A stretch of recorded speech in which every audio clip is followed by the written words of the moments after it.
and you've only got one lung. You know, literally climbing the stairs is like climbing Mount Everest.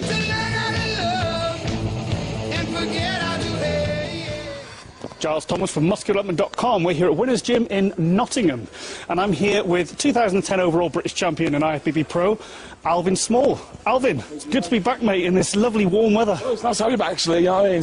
That's not changed much. Nothing's changed much, you know. So except for you, Giles, you're looking. You haven't got your red hat on. I haven't. The red hat's doing its rounds. I borrowed it to Johnny. Johnny's giving it to Kai Jackson. Kai's giving it to Phil. So he's doing his rounds, sort of thing. So by the time next time I get on stage, we're back with me, the owner. 2011, I mean, let's go back to 2010. I mean, you started competing in 2006. Yeah. You won the Intermediate British Championships. You then went on the year after to win the heavyweights, beating Zach Khan, Stuart Core, Daz Ball, you know, all sort of all champions now, yeah. 2011, you, obviously 2010, you turned pro. 2011, you did the British Grand Prix. You came 8th, then 9th at Mr. Europe. Called out with guys like Issa Obey, Tony Freeman. Yeah, absolutely fantastic. I said, obviously that was a great start. Absolutely amazing start, you know.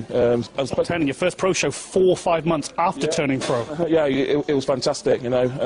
And obviously you want to recreate that on every show you do. You know, that sort of makes a benchmark for you. So that's where you want to end up all the time. So I think sometimes you do put yourself under a little bit more pressure. You know, maybe that's our you know, puncture my lung, who knows, you know, but it is a lot of pressure. Everyone will say the same sort of thing because you want to, as I said, meet the same standards that you set the year before or the show before, etc. You know, so. You're talking about the end of last year. I mean, you did the British Grand Prix, you didn't make the top 10, you went a week later to Prague, you did tighten up slightly. Now, from my point of view, it was frustrating because when you came out, I could see that you'd made improvements. We talked about this in the car. I said that, you know, I could see you had more V-taper, you had more shape, you had bigger arms, your back was wider, your calves were more developed. But unfortunately, it was just, you were just holding water. Yeah, it was. It was make myself promise that when I go on stage, I've got to bet myself on last year. I've got to make them improvements. I've got to make sure people see them improve. Not just for me, I want people to see them improve. It's a shame that we didn't get to see, you know, because you had improved, but then your condition wasn't as good. So it was frustrating to watch. It is, because it seems as if, I know, it's like I've did both sides of the rainbow. You know, I've come in too light, you know, really stripped right down. The Arnold Classic Madrid, you came in, I mean, I was sat with Flex Wheeler doing the play-by-play for MD, and Flex Wheeler went, you know, when you came out, I could see your legs were harder than they'd ever been, but then when you started posing, it wasn't so much when you're by yourself, it's when you're compared to guys like Tony Freeman, who I'd seen you just a few months previously, and here you were just getting completely dwarfed by him when...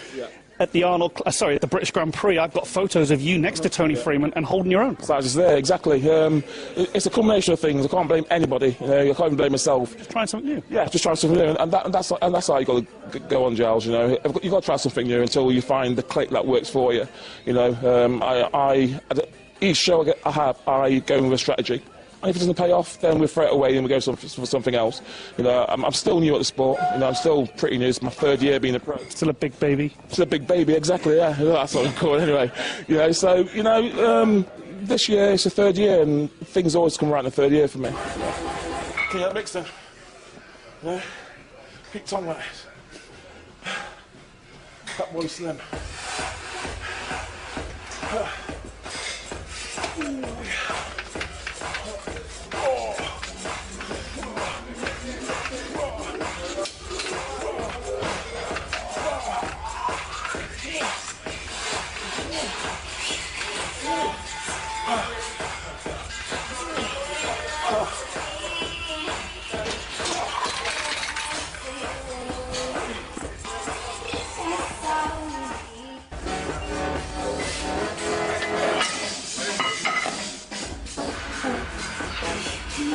So just keep the basic movements, that's it. Nice and basic. Now, this is what I do. You know, it's not a case of have you had enough break? I've had enough break. You know, I need to get back to work. I got points to prove, haven't I? You know, I'm one of the only UK guys out there. You know, so I've got a point to prove. You're really leading the way, really. I mean, I think sometimes maybe some of well, certainly American fans of the British bodybuilding who see us, you know, obviously the British bodybuilders competing, they're probably thinking we're just a bunch of 212s. Yeah, you're right. I mean, we've got Flex Lewis, obviously the best 212, but really, I mean, obviously Zach was sidelined by his injury, Zach Khan, hopefully going to come back this year at the New York Pro. But apart from that, really, who have we got? I mean, you know, it's you and you. Yeah, you're right. Well, it's me and Zach for now, you know. And then we've got a lot of good guys in the wings, you know, coming up. But, you know, I think when you're in a position like this, you've got to set an example. You know, you've got to set a lead, people got to follow your lead. You know, so that's what I've got to do. I can't let the guys down. You know, I'm not just doing it for them, I'm doing it for me as well. But, you know, there's other things that branch off that as well. Where, you know, it was a proper session. Otherwise, you're pushing them, you know. When you get somebody who's like... Are you talking about? I can talk to you at the same time. I'm talking about Zach Khan. I don't know who he is. Small guy. You know. But when you get somebody who can train with you toe to toe, it's a blessing, you know, especially in this game. Obviously, with Zach hopefully coming back this year, would you like to compete against him? Obviously, I mean, really, you beat him in 2007, and you beat him in 2008. Yeah. Yeah, he beat you in 2009, and obviously you've not been seen since because obviously you both turned pro, and obviously Zach with his injury. So would you like to compete against Zach? Well, yeah, of course I would. You know, that loving rivalry is still there. You know, between me, Zach, and the up-and-coming guys. You know, we're going to turn pro. You know, like the likes of Dad's Ball, etc. You know, so if you get us Brits on the stage, you know, it's going to change the whole dynamics of the show. You know, I think as Brits bring something different, without a doubt. You know, I think we bring depth to most lineups because we bring something different. But we'll have to wait and see. So what do you want for 2013? What is, you know, what's the goal? You know, I'm starting out with a new philosophy, and that is not to put myself under any pressure at all. I work better when I'm not under pressure. I know some guys work great when under pressure, but I don't. You know, so I don't want to be talking about bodybuilding. I just want to come to the gym and do what I need to do. Sometimes, you know, you used to see like Flex Wheeler, and he would turn up looking amazing at the Arnold Classic, and then to the Olympia, he would look good, but not quite as good. And people like him, I remember Ian Harrison said at the 1995 Olympia, he said, you know, if he'd have gone in with the attitude that it was just another show, and they feel that they would have looked better because they didn't put as much pressure on themselves. You're right, and it does have a big effect. I know I'm not in the leagues of you know, the Flex Wheelers, etc. You know, but I can totally understand. I can totally associate with that pressure. You know. How many good amateurs have you seen that have thought, oh, I'm a pro, I've got to do everything differently now, even though I've won everything as an amateur, I'm a world champion, I'm a British champion, and then they seem to do everything different. Fade into obscurity. Yeah, you're right. You know, so and that's pressure. You know, if you're good enough to make it a pro, you know, then you know you're good enough just to carry on with the same ethos and carry on going there and still make those gains and still make improvements and still win shows. And that's what I'm going to do. That's what we're going to do.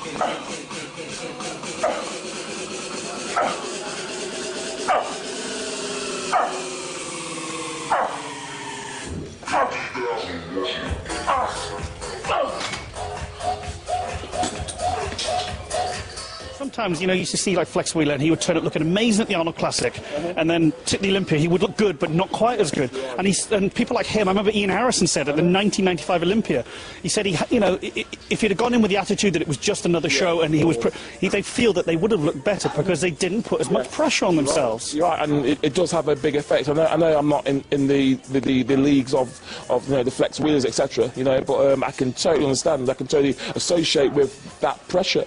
You know. How many good amateurs have you seen that have thought, oh, I'm a pro, I've got to do everything differently now, even though I've won everything as an amateur, I'm a world champion, I'm a British champion, and then they seem to do everything different. Fade into obscurity. Yeah, you're right. You know, so and that's pressure. You know, if you're good enough to make it a pro, you know, then, you know, you're good enough just to carry on with the same ethos and carry on going there and still make those gains and still make the improvements and still win shows.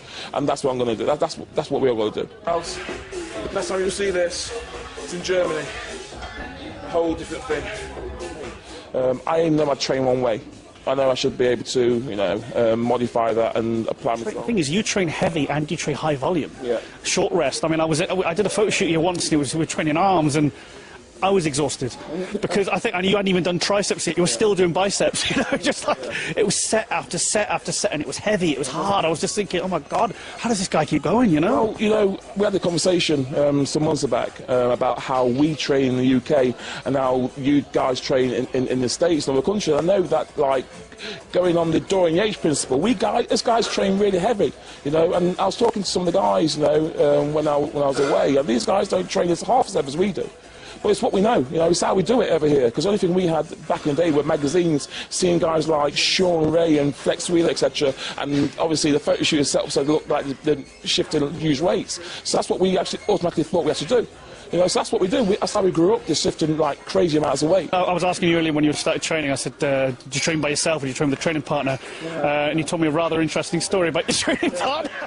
We just finished training legs. This is when I was going for the show, my last show. And he just disappeared.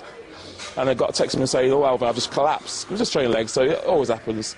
But I saw him, I'm not expecting him at all. You know, I thought he fell out of me, you know.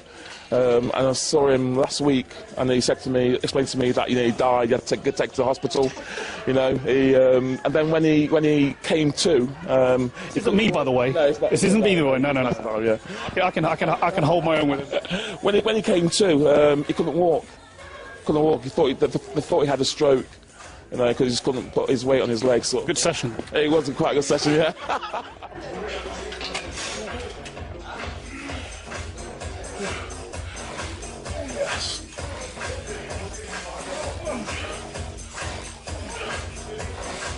I'd like to thank you, G-Man, because you're a star. I'd like to thank the cameraman Amjad and all the guys at MD, you know, because it's absolutely fantastic. What a great job you're doing. There you go. I'm sure we're looking forward to see Alvin at the FIBA Power Pro. I'll be there, obviously, providing coverage for MD with Alvin Small at Winners Gym in Nottingham. I'm Giles Thomas from muscledevelopment.com. That was pretty cool, wasn't it? It was proper, mate.